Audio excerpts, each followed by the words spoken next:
तुम्ही कधी स्वतःशीच बडबडताना पकडले गेला आहात का? आणि लोकांनी तुम्हाला विचारलंय, "काय रे, वेडा झालायस का?" तुम्हालाही वाटतं ना, की स्वतःशी बोलणं हे वेडेपणाचं लक्षण आहे? घाबरू नका, तुम्ही वेडे नाही आहात. उलट सायकॉलॉजी सांगते, स्वतःशी बोलणे हे एका स्मार्ट आणि फोकस असलेल्या मेंदूचं लक्षण आहे. जेव्हा तुम्ही स्वतःशी बोलता, तेव्हा तुम्ही हवेत गप्पा मारत नसता, तर तुम्ही तुमच्या विखुरलेल्या विचारांना एक दिशा देत असता. संशोधन सांगतं की स्वतःशी बोलल्याने तुमची एकाग्रता वाढते आणि प्रॉब्लेम सॉल्व्हिंग सोपं होतं.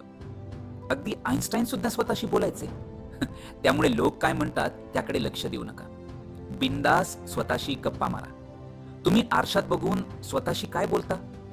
मोटिवेशन देता की शिव्या? कमेंटमध्ये सांगा. आणि स्मार्ट राहण्यासाठी आत्ताच फॉलो करा.